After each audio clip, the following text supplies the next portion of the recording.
So here's a question for you. In a world where, we can connect with literally anyone, anywhere, anytime, shouldn't loneliness be like a thing of the past? It really feels like it should be, doesn't it? Totally. We're just swimming in digital tools, right? Social media feeds, constantly showing us everyone's best moments. Highlight reels, yeah. Exactly. Messaging apps mean friends are just a few taps away.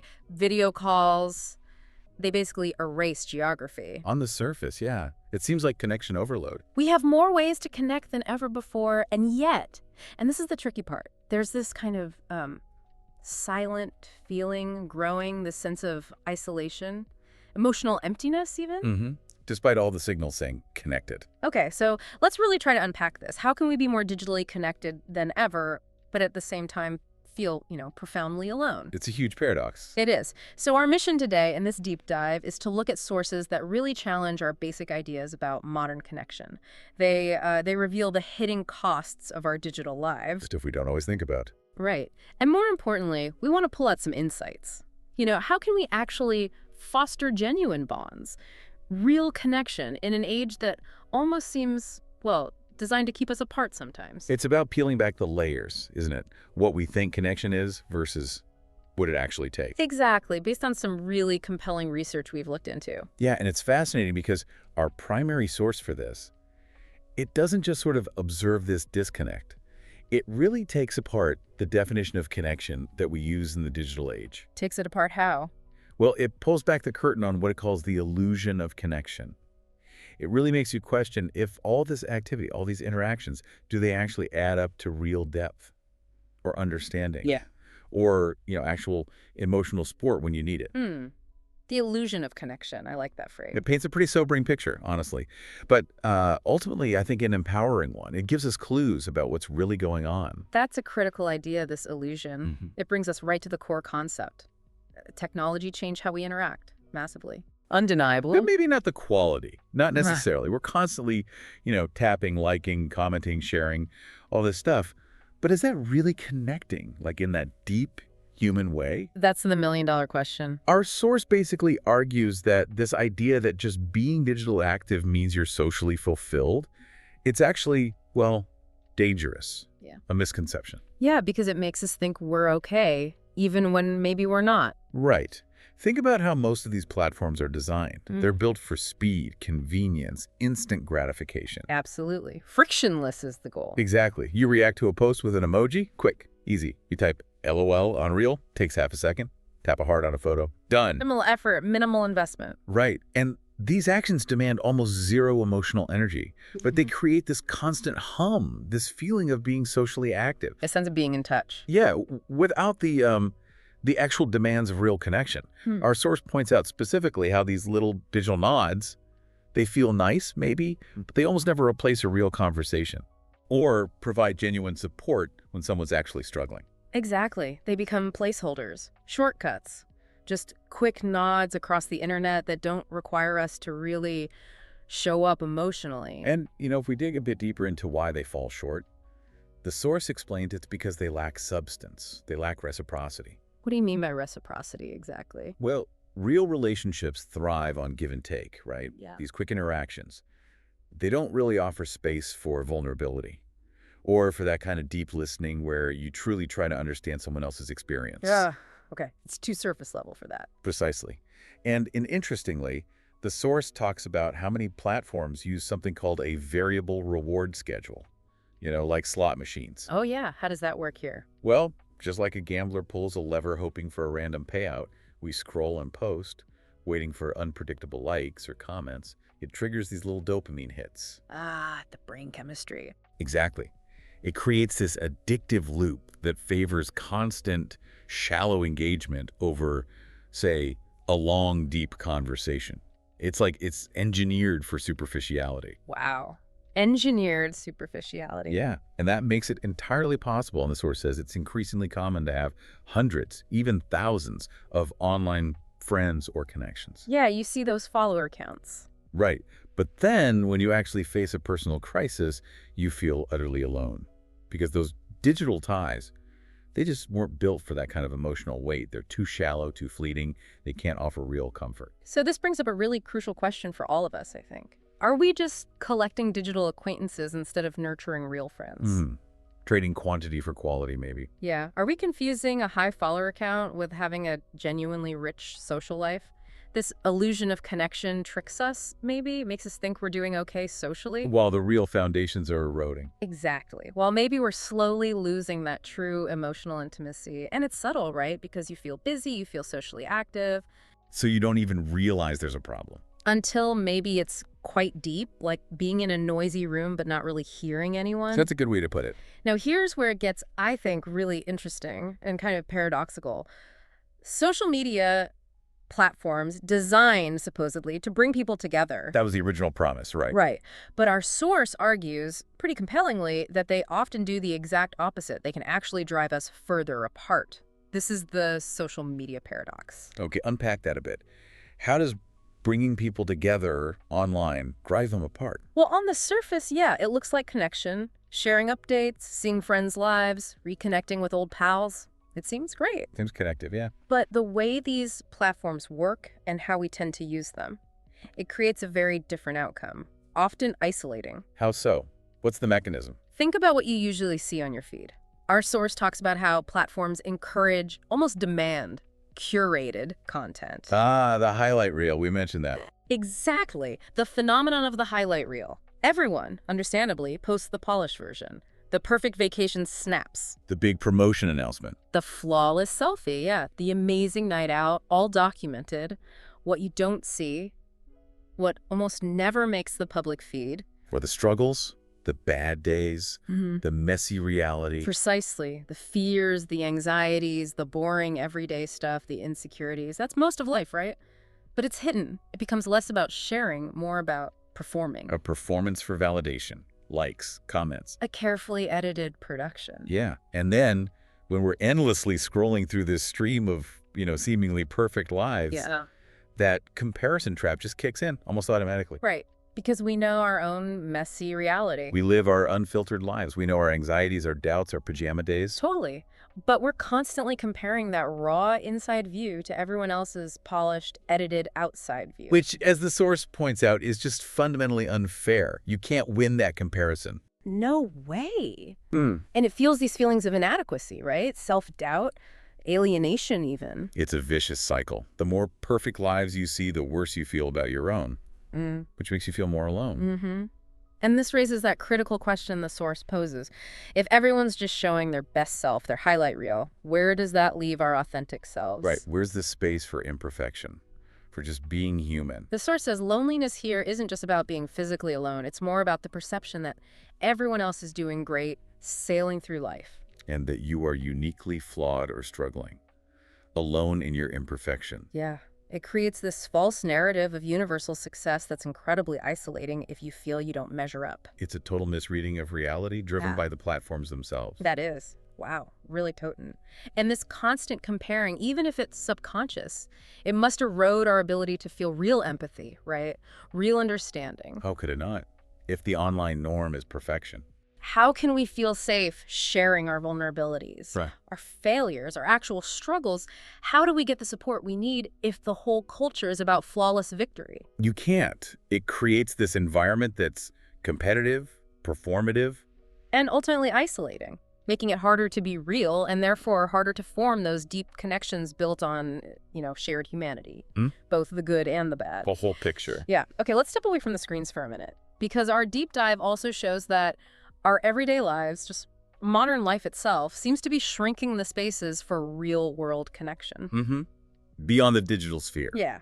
Our source points to some big shifts. Society is faster, more individualistic, definitely more reliant on digital everything. Convenience often wins out. It does. And while tech makes keeping in touch across distances easier, ironically, it seems to have reduced those organic face-to-face moments that used to just happen. The casual encounters that build community fabric. Exactly. Let's look at some factors this source highlights. Work from home is huge now. Definitely. Major shift. So fewer random office chats, less bumping into colleagues by the coffee machine, more scheduled Zoom calls, very agenda-driven. Less spontaneous interaction. Totally. And online shopping. So convenient, but it means fewer trips out, fewer chance encounters at the store, the bank, the local market. Fewer opportunities to just see other humans going about their day. Right, even digital classrooms. Great for access, but less milling about before or after class. Fewer in-person study groups where ideas spark off each other. Those little moments add up. They do. And these shifts, often driven by good intentions like efficiency or flexibility, they collectively chip away at those natural, unforced opportunities for social connection in the physical world. And what's really compelling is the source makes so clear is that no amount of texting or video calling can fully replace the psychological benefits, even physiological benefits of actually being with someone in real life. Is illogical? How so? Well, the source emphasizes the crucial role of physical presence itself, but also body language, facial expressions, tone of voice, even simple touch like a pat on the back. The nonverbal stuff. Exactly. It's not just extra information, it's foundational. These cues build trust, empathy, emotional closeness in ways digital just can't copy. Like our brains are wired for that embodied communication. Totally. When we're only interacting through screens, we miss a huge chunk of that data. Our brains struggle to fully register the other person's presence in a way that satisfies that deep need for connection. It's like trying to get warm from a picture of a fire. That's a great analogy. Yeah. You get the idea of warmth, but not the actual feeling. The source even hints at the neurochemistry, like maybe we don't get the same release of bonding chemicals like oxytocin without that physical presence. Wow. Oxytocin, okay. So when these real-world interactions decrease, what are we actually losing? It's more than just not shaking hands, right? How much more? It's the loss of shared physical space, the spontaneous laughter that erupts when you're together, the ability to sense someone's mood from their posture, even if they don't say anything. That unspoken understanding. Precisely. Just being in someone's tangible presence, these seemingly small things, our source says they're the absolute building blocks of strong relationships. And when they fade. So does our capacity for deep intimacy, empathy, true belonging. We lose the nuances that let us really get each other. It creates this subtle emotional deficit. Okay, so it's not just about connecting with others. Our source also shines a light on this critical internal disconnect, something happening inside us because of our hyperstimulated world. Right, the constant barrage. Yeah, notifications, updates, reels, the infinite scroll. It's endless. Our brains are just constantly fed new stuff, new stimuli, things to react to. With barely a moment to process. Exactly. And this relentless external focus, the source argues, creates this avoidance mechanism. Avoidance of what? Of ourselves, essentially. Think about it. When there's a quiet moment or you feel bored or even a little bit sad or anxious, what's the reflex? Reach for the phone. Fill the space. Right? Fill the silence, escape the feeling. But by doing that constantly, we deny ourselves the time to just sit with our thoughts, to process emotions, to reflect, to just be. We become disconnected from our own inner world. We do. We lose touch with ourselves. And if we link this back to loneliness, this internal disconnection is actually a huge factor. I mean, the question becomes, how can you genuinely connect with someone else if you're disconnected from yourself? That's profound. The source really hammers this point. If you lose touch with your own feelings, your values, who you really are, it's almost impossible to form authentic bonds with others. Because you don't know what you're bringing to the table? Partly, yeah. An emotional presence, being truly there in a connection, it starts with self-awareness. But self-awareness needs time. It needs reflection. It even needs, dare I say it, boredom. Boredom, the thing our digital culture trains us to avoid at all costs. Exactly. Yeah. We're conditioned to fear quiet, fill every void. So how can we connect authentically if we're always running from ourselves, if we haven't taken the time to even know our own inner landscape? It suggests the inability to be comfortably alone directly impacts our ability to connect with others. Absolutely. Because the roots of connection are always internal first. Okay, this deep dive wouldn't be complete if we didn't look at the really serious, tangible impacts. This isn't just about feelings. Loneliness is a major public health crisis. It really is, with severe physical consequences. We often just brush it off, right? Oh, I feel a bit lonely. But the source, using tons of research, makes it chillingly clear. Chronic loneliness messes with our bodies. In measurable ways. The evidence is stark. The source mentions endorsements from, like, the U.S. Surgeon General. Who issued a specific advisory on this, And loads of global studies. They all link chronic loneliness to significantly higher risks of really serious stuff. Like what specifically? Heart disease, dementia, cognitive decline, anxiety, depression, and even, shockingly, premature death. Wow. Premature death. Yeah. And to really drive home how serious this is, some experts cited in the source make this comparison. They say the health risks of long-term loneliness are as damaging as smoking 15 cigarettes a day. 15 cigarettes a day, that's staggering. Isn't it? It's not just a metaphor. It's based on data. It turns loneliness from this vague feeling into a quantifiable, urgent health threat, a silent killer. And what's striking is just how much scientific evidence there is. That comparison to smoking, it's not hyperbole. It comes from solid studies. Right, controlling for other factors. Yeah. It really underlines why we need to treat this as a critical public health issue, not just a personal problem. It has real, measurable impacts on mortality, morbidity. It's an epidemic hiding in plain sight almost. Because the effects aren't immediate or visible like an injury, but the long-term damage is undeniable. And what's particularly alarming is who seems to be most affected. It's the younger generations. Is Gen Z, millennials? Yeah. Despite being the most digitally immersed group ever, they grew up with this stuff. They report the highest levels of chronic isolation, feeling unsupported, misunderstood. The ultimate paradox. More tools to connect, yet feeling more alone. It's a massive red flag, isn't it? It screams that technology, for all its wonders, just isn't a substitute for real community, real human interaction. It can supplement, maybe, but not replace. Our source really emphasizes that good mental health, resilience, belonging. They need more than just online clicks. They need real presence, vulnerability, shared experiences in the real world. Building that actual supportive infrastructure. So for these younger generations, is it a sign something fundamental is missing? That the digital world provides convenience, but maybe not that deep social nourishment we need? It certainly raises that question very forcefully. Okay, so we've painted a bit of a concerning picture here. Illusion of connection, social media paradox, less face-to-face time, internal disconnect, public health crisis.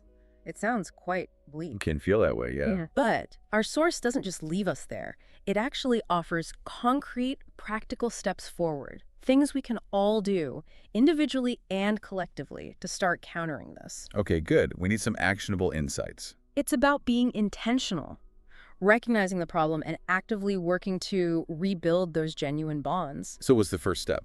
First, and maybe most foundational, prioritize quality over quantity. Okay, fewer, deeper connections. Exactly. In a world pushing us to collect digital friends like trading cards, the source says, refocus your energy. Invest your limited time and emotional resources into a few truly meaningful, reciprocal friendships. Reciprocal being key. Yeah. Give and take. Right, where both people show up, where support flows both ways, where you feel truly seen and understood. Nurture those core connections that actually feed your soul, instead of chasing numbers that leave you feeling empty. That forces us to ask, doesn't it? Are we spending our social energy wisely? It's about shifting from that broad, shallow reach online to deep, authentic engagement. Yeah, recognizing that one or two people who really know you and have your back, that's infinitely more valuable than thousands of superficial contacts. Finding your real tribe, even if it's small. Okay, second step. Building on that, consciously reduce digital noise. Sounds simple, but probably isn't easy. Probably not, but the impact can be huge. It's about setting intentional boundaries with tech. Maybe turning off non-essential notifications. So the constant pinging. Yeah. Setting screen time limits for certain apps. Having tech-free zones or times, like no phones at dinner or no social media after 9 p.m. Creating pockets of quiet. Exactly. Giving your brain a break from the endless input. It quiets the external noise and, crucially, creates space for other things. Connecting with yourself or the people physically around you. It's not anti-tech. It's about reclaiming mental space. Makes sense. Absolutely. Which leads smoothly into the third step. Actively make time for real-world, face-to-face interaction. Getting back to basics. Pretty much. The source is clear. In-person experiences are vital for rebuilding those bonds. Digital can't replicate. So maybe choose to meet a friend for coffee instead of just texting. Make the effort for physical presence. Join a local club, a hiking group, book club, whatever fits your interests. Volunteer.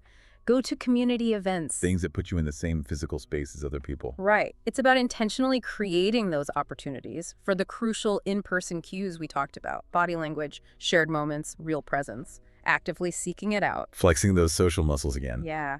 Now, this next one, this feels like the toughest one in our highlight reel world, but maybe the most important. Step 4, open up. Vulnerability. Yes, the source argues compellingly. Vulnerability breeds connection. Share your real struggles, your actual emotions, your authentic self, not just the curated, perfect image. That takes courage. It does. But when you choose to be authentic, share your fears, your mistakes, not just triumphs, it encourages others to do the same. It builds trust, real intimacy. Because it allows people to see the real you and connect with that. Exactly. Honest, raw conversations. They're the foundation. It's the antidote to all that curated perfection we see online. It lets people know they're not alone in their imperfections. Precisely.